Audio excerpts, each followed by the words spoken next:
كتاب أنزلناه إليك مبارك ليدبروا آياته وليتذكر أولو الألباب.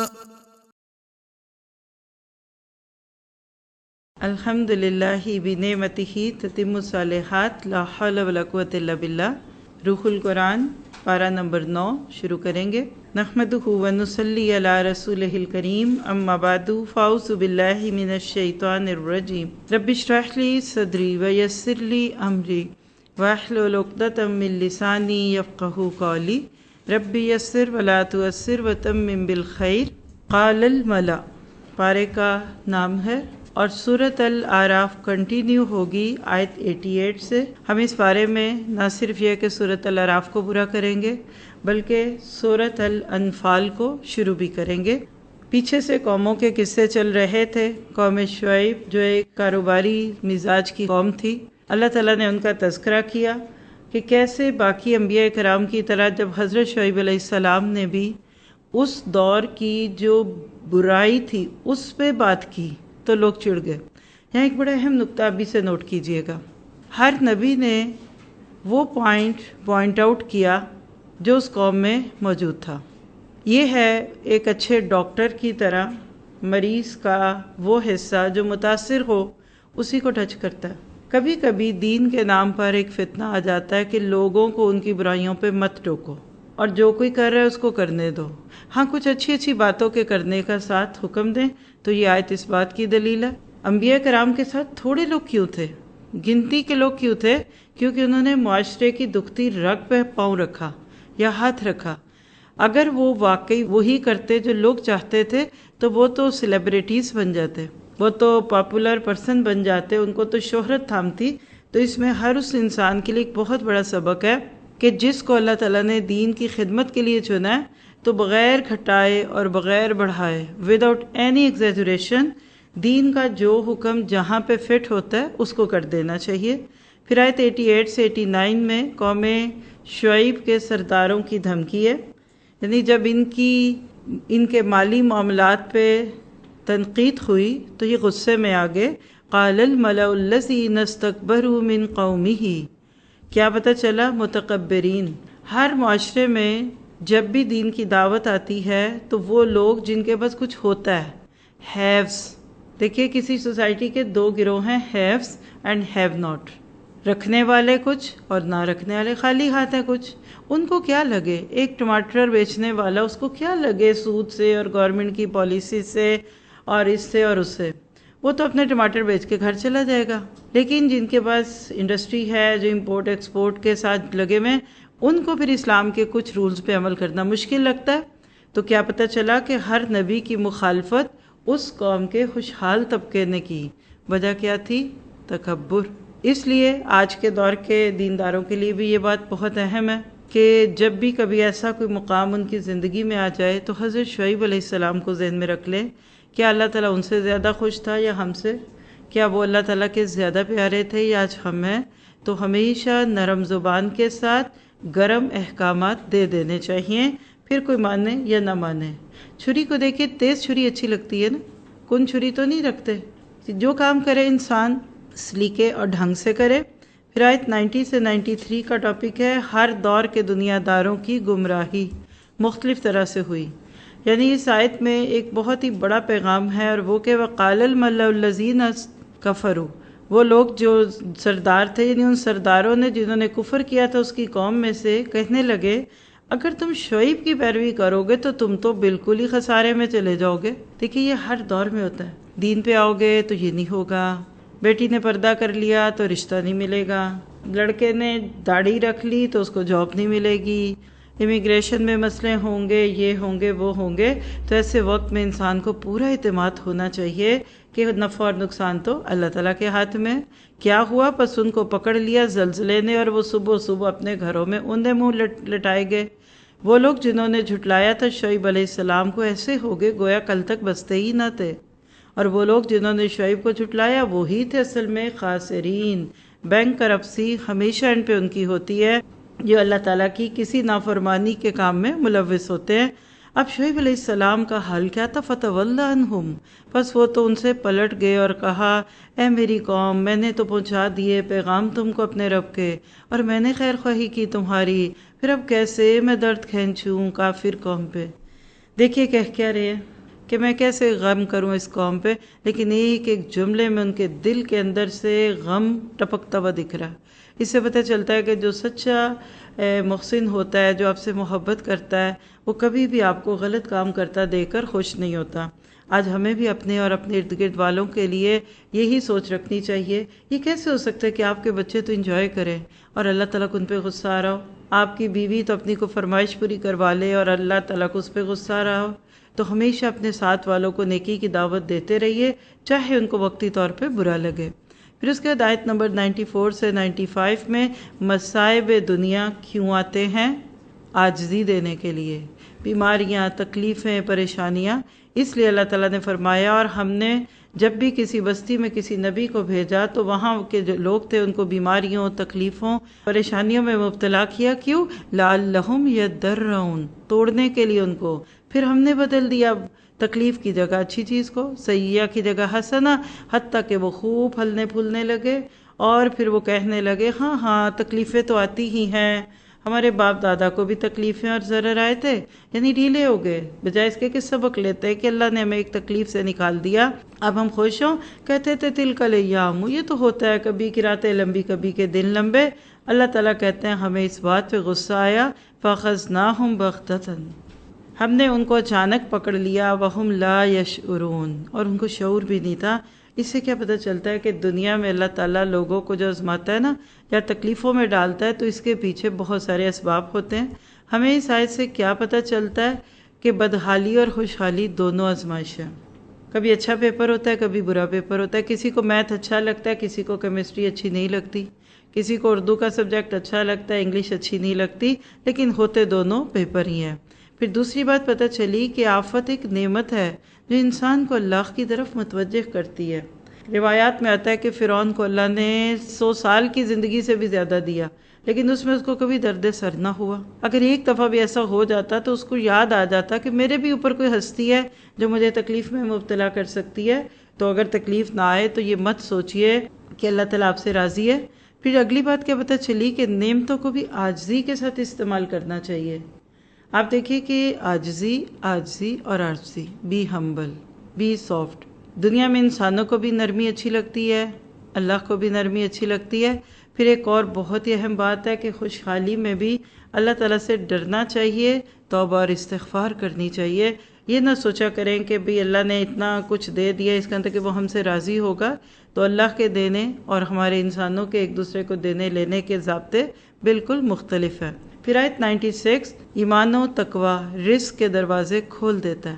آج غربت کا نام ہے، آج مہنگائی کا فتنہ ہے، آج ہر طرف لوگ کہتے ہیں پریشانی ہے، یہ ہے، اور یہ صرف آپ کے اس ملک میں نہیں ہے، پوری دنیا میں آج یہ غلغلہ ہے۔ تو آپ اس آیت کا نام رکھ لیجئے مہنگائی کا علاج۔ پتہ چل گیا کیا؟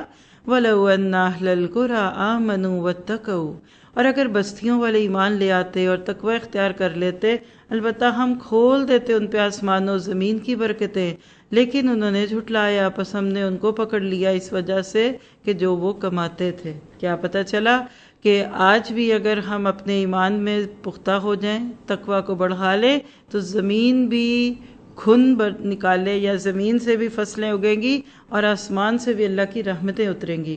نیکیوں سے رزق بڑھ جاتا ہے، عام طور پہ ایک ضابطہ ہے۔ اب آپ کہیں گے اچھا فلاں تو ایسا ہے، پھر اتنی دولت کیوں ہے؟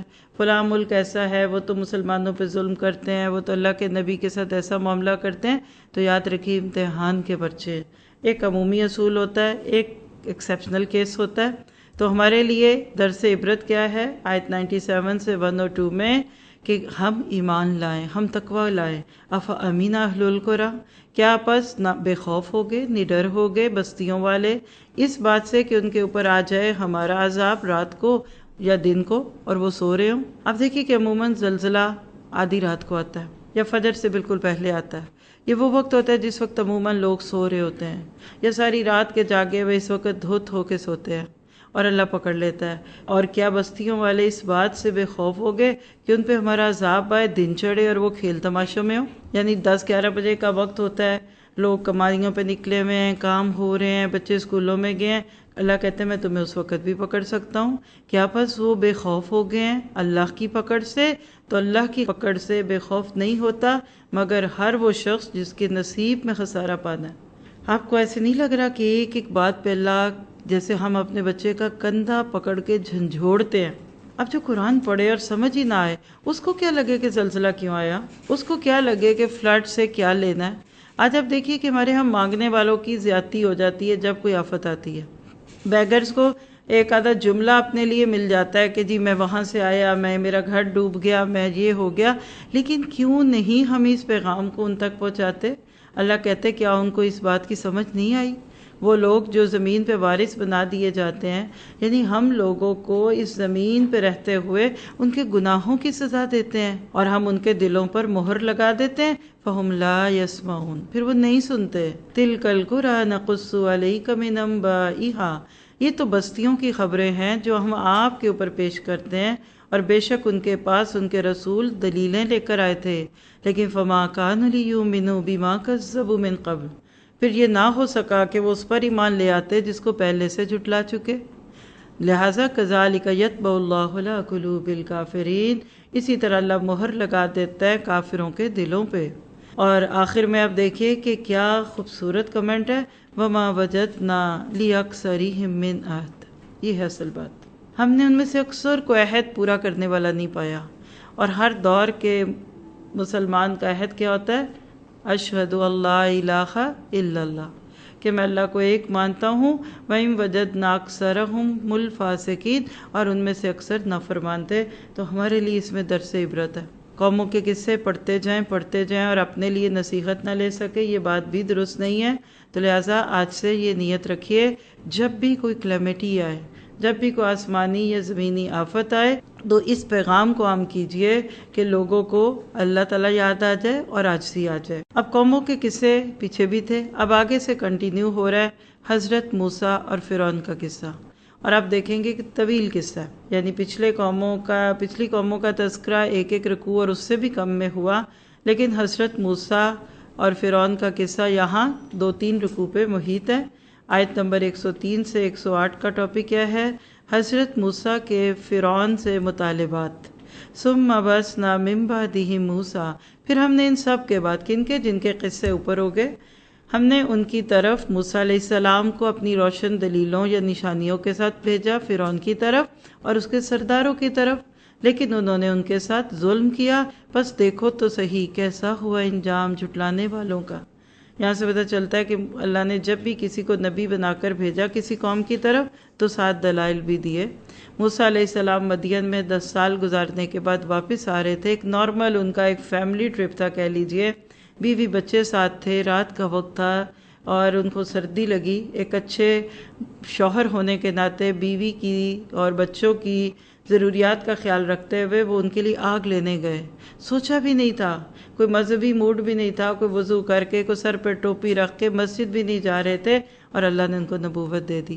اور حقیقت ہے کہ اللہ دین کی دولت ایسے ہی دیتا ہے۔ اللہ آپ کے دلوں کو دیکھ کے آپ کو یہاں لاتا ہے۔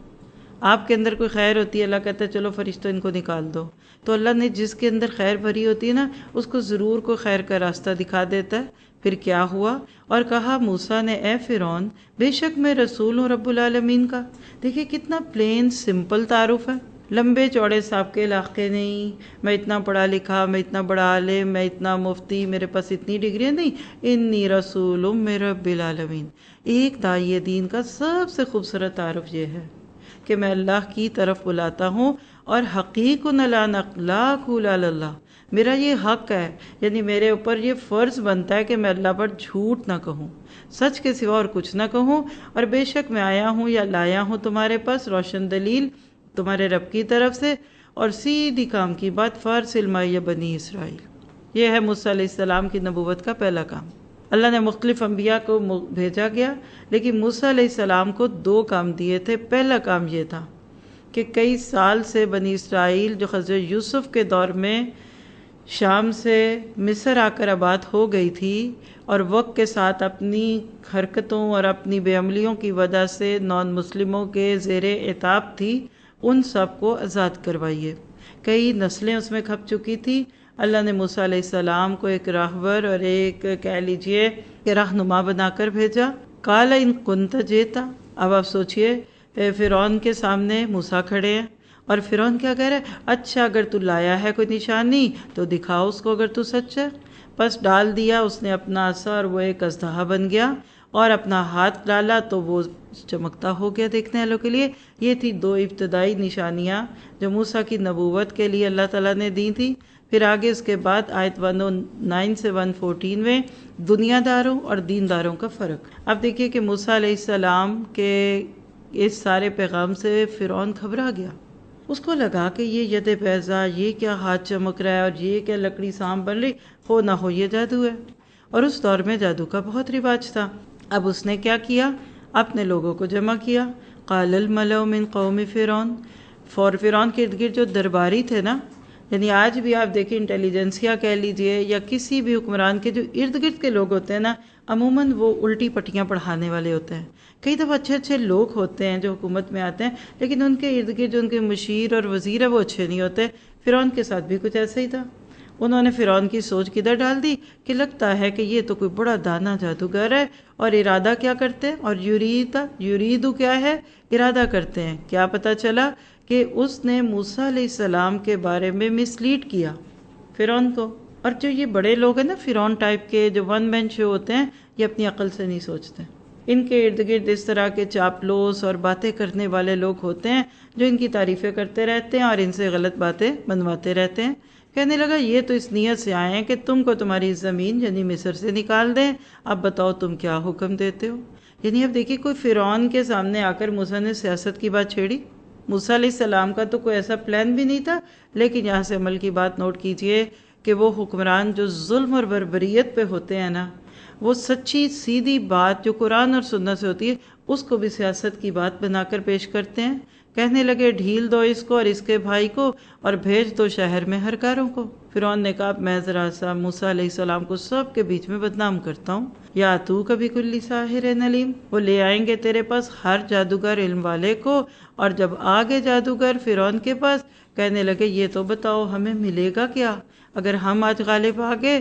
فرعون کہنے لگا اچھا ہاں تم تو میرے بڑے قریبی ہوگے۔ یہ ہے جی دنیا دار۔ ابھی یہاں اس کردار کو آپ دیکھیے کہ فرعون کے جادوگر دنیاوی انعامات، عہدے، مراتب کے لیے یہ سب کام کر رہے تھے، جبکہ موسیٰ علیہ السلام تو اللہ کے لیے کرتے تھے۔ ان کو اس سے ملتا بھی تو کیا مل جاتا اور کتنا مل جاتا؟ تو جادوگروں نے آتے ہی کچھ انعام و کرام کی بات کی۔ بات آگے بڑھتی ہے آیت 115 سے 125 میں حضرت موسیٰ کا جادوگروں سے مقابلہ ہے۔ قالوا یا موسیٰ، وہ کہنے لگے موسیٰ آپ پہل کریں گے یا ہم پہل کریں؟ آپ دیکھیے کہ ان قوموں کے ظاہری ایٹیکٹس بڑے اچھے ہوتے ہیں، ladies first, okay you should be the first, door کھولیں گے، کرسی پیش کریں گے، لیکن اندر کیا بغض تھا۔ کہنے لگے آپ ہی ڈال لو، یعنی موسیٰ کانفیڈنٹ تھے کہ میں اپنا کرتب پہلے دکھاؤں یا بعد میں دکھاؤں، میرے لیے ایک ہی بات ہے۔ موسیٰ نے کہا کہ آپ ٹیک یور ٹرم، ٹھیک ہے۔ پھر انہوں نے لوگوں کی آنکھوں پہ جادو کیا اور ان کو ڈرانے لگے، اور ان کے پاس ایک بہت بڑا جادو لے کر آگے۔ دیکھیے مصر کے جادوگر بڑے معروف تھے، ایکسپرٹ تھے۔ آج کے شعبدہ بازوں کو ذہن میں لے آئیں جو ہاتھ کے اشارے سے کیا کچھ کر دیں۔ اب یہ سارا کچھ جب انہوں نے موسیٰ کے سامنے کیا تو ایک دم ماحول بن گیا۔ وَأَوْحَيْنَا إِلَىٰ مُوسَىٰ، پھر ہم نے موسیٰ علیہ السلام کی طرف وحی کی کہ اب آپ بھی اپنا سر ڈالیے، اور وہ تھوڑی ہی دیر میں نگلنے لگا تھا اس جادو کو جو انہوں نے باندھا۔ یعنی ان کی جو رسیاں تھی کچھ وہ ہلتی تھی جلتی تھی، کچھ ایسے اینیمیشن سٹائل سوچ لیں تو لوگ سمجھے یہ سانپ ہے۔ موسیٰ علیہ السلام کا سایہ ساری رسیوں کو کھا گیا۔ فَوَقَعَ الْحَقُّ وَبَطَلَ مَا كَانُوا يَعْمَلُونَ، تو حق واقع ہو گیا اور باطل ہو گیا جو وہ باندھتے تھے۔ آج اس کی ضرورت ہے۔ آج ہماری نسلوں کے ارد گرد اس طرح کی جھوٹی رسیاں پھیری ہوئی ہیں۔ آج آپ دیکھیں کہ ہم پیچھے پڑھ کر آئے زخرف القول غرورا، باتوں کا جال ہے، ایک اوپر ونیر چڑھی ہوئی ہے، ایک گولڈن پیپر کے اندر گندگی چھپی ہوئی ہے۔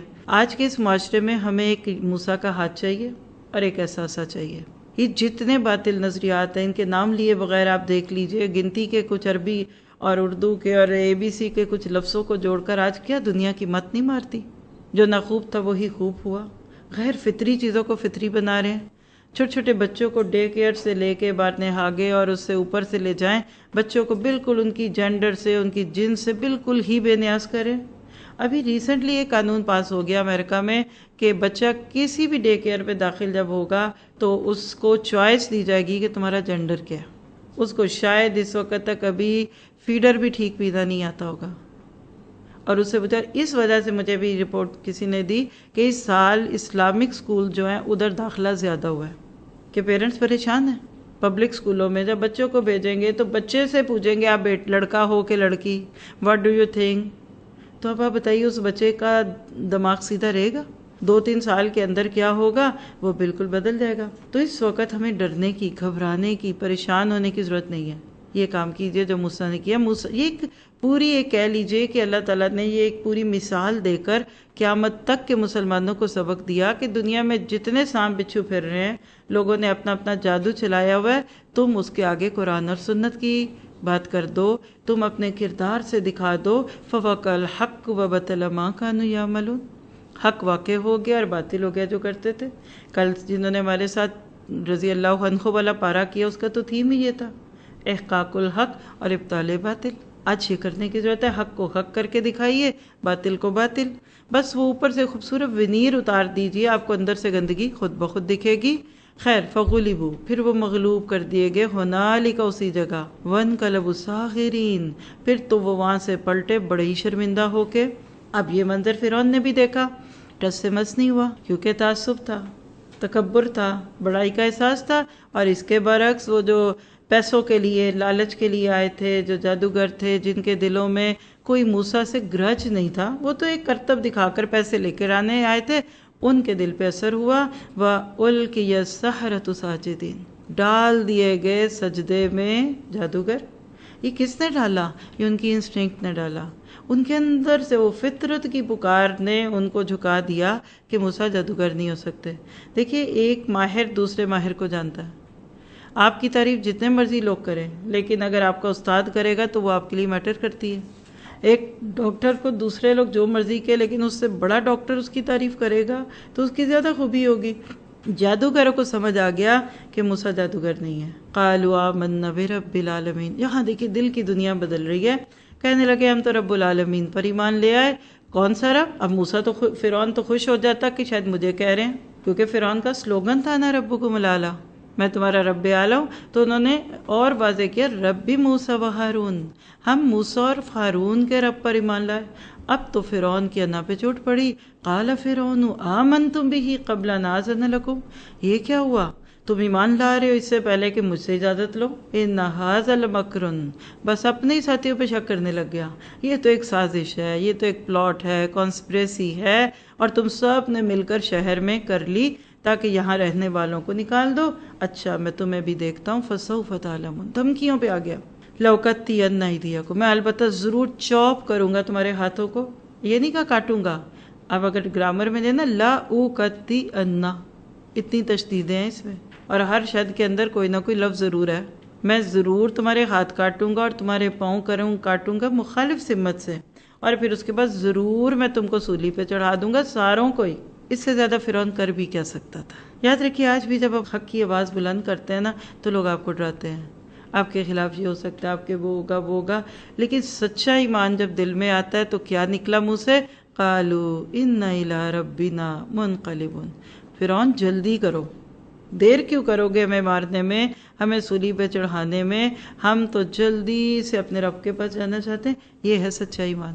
مومن موت سے نہیں ڈرتا. ابھی تھوڑی دیر پہلے آپ دیکھیے کہ وہ تحفے تحائف مانگ رہے تھے، ہمیں کیا ملے گا، لالچ تھا. دل کی دنیا بدلی، فرعون کے سامنے کھڑے ہوئے اور پھر دعا کر دی کہ اللہ یہ فرعون جو ہمارے ساتھ کرنے لگا ہے تو ہمیں صبر سکھا. آیت 126 وَمَا تَنْقِمُ مِنَّا إِلَّا أَنْ آمَنَّا بِآيَاتِ رَبِّنَا. تو ہمیں اور کسی بات کا انتقام نہیں دیتا سوائے اس بات کا، یعنی تو ہم سے صرف اس بات کا انتقام لے رہا ہے کہ ہم ایمان لے آئے اپنے رب کی آیتوں پہ جبکہ وہ ہمارے پاس آ گئیں. کوئی بات نہیں. ربنا افرغ علینا صبرا وتوفنا مسلمین. اے ہمارے رب ہم پہ ڈال دے صبر اور ہمیں اسلام کی حالت پہ مارنا. یہاں لفظ دیکھیے افرق کہتے پور کو، ایک ہوتا ہے ڈالنا انڈیلنا. لفظوں کا فرق دیکھیے، یعنی انہوں نے فرعون کے ظلم کے مقابلے میں کس کی انشورنس مانگی، کس کی پناہ مانگی، کس کی کنسٹڈی میں آنے لگے؟ اللہ تعالیٰ کی. سچا ایمان یہی ہوتا ہے. تو کیا پتہ چلا کہ جب دنیاوی آزمائشیں آئیں، جب ایمان سے انحراف پر، فتنوں میں مبتلا ہونے پر کوئی آپ کو مجبور کر دے تو ربنا افرغ علینا صبرا. آج سب کو پڑھنے کی ضرورت ہے. ایک طرف اپنے اندر ایمان اور تقوی لائے انسان، اور دوسری طرف انسان کی خواہش ہونی چاہیے کہ میں ان ساری آزمائشوں پہ اللہ کی مدد میں آؤں.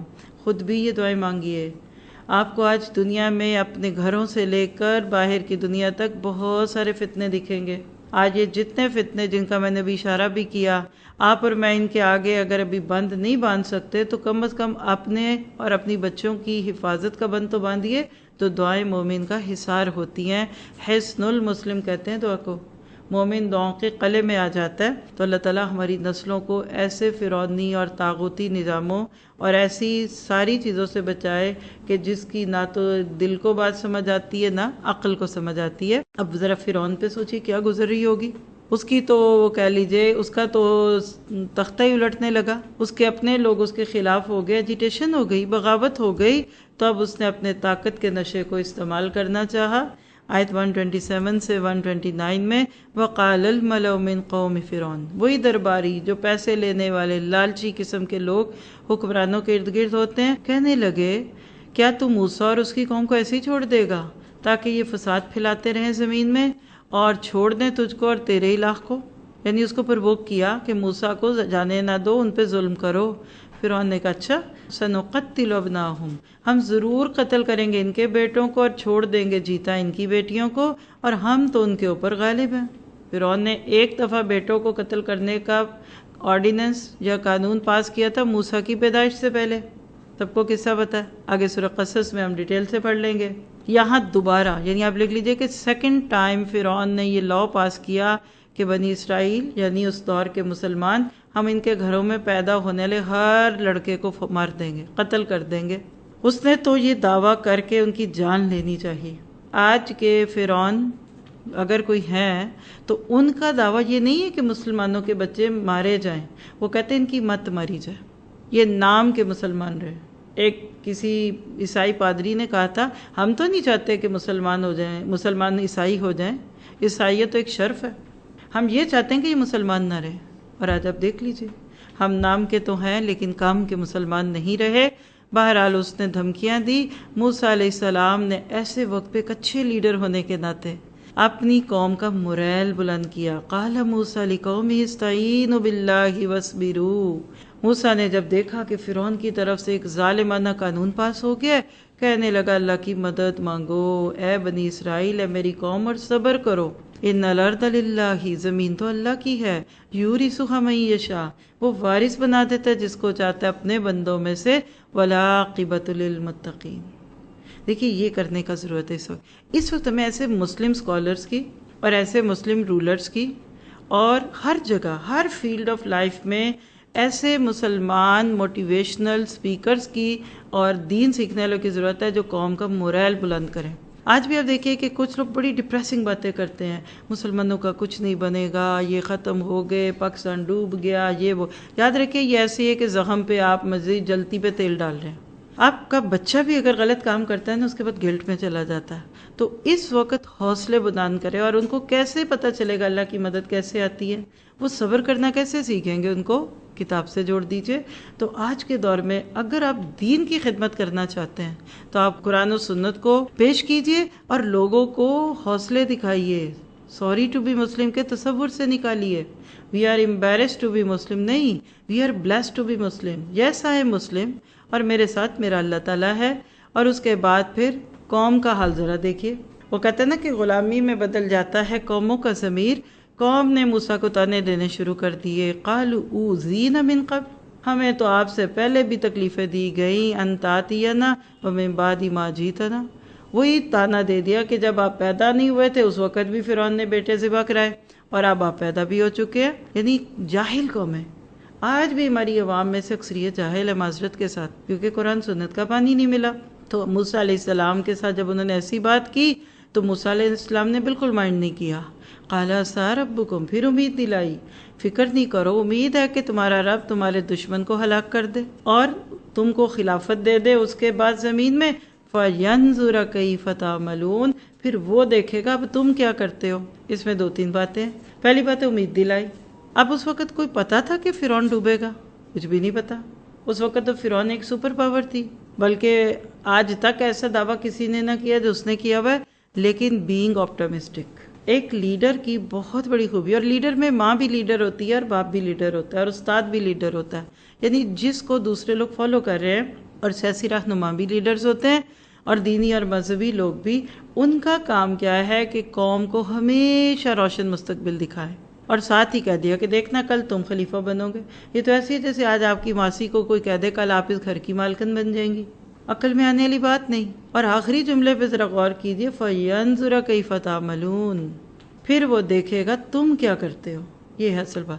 آج تم حزب اختلاف میں ہو، تم اقتدار والوں پہ تنقید کر رہے ہو، کل تختہ الٹے گا، تم جب آ جاؤ گے میدان میں تو پتہ چلے گا تم کیا کرتے ہو۔ کیا آج یہ آنکھ بچولی کئی سال سے ہمارے اس ملک میں نہیں ہو رہی؟ جو آتا ہے تخت پہ وہ دوسروں کی باتیں شروع ہو جاتا ہے، اور تخت اور تختہ ہی چل رہا ہے۔ اللہ تعالیٰ ہماری امت کی آنکھیں کھول دے۔ تو اس میں جو 2 لفظ ہیں اس کو نوٹ کیجئے گا، استعینوا باللہ واصبروا، اللہ تعالیٰ سے ہی مدد چاہنی چاہیے اور مشکل حالات میں صبر کرنا چاہیے۔ آج کرنے کے کام یہ ہیں۔ دنیا کے کسی خطے میں بھی اگر مسلمانوں پہ کوئی ظلم اور بربریت ہے تو ان کو یہ سبق دیجیے۔ كتاب أنزلناه إليك مبارك ليدبروا آياته وليتذكر أولو الألباب كتاب أنزلناه إليك مبارك ليدبروا آياته وليتذكر أولو الألباب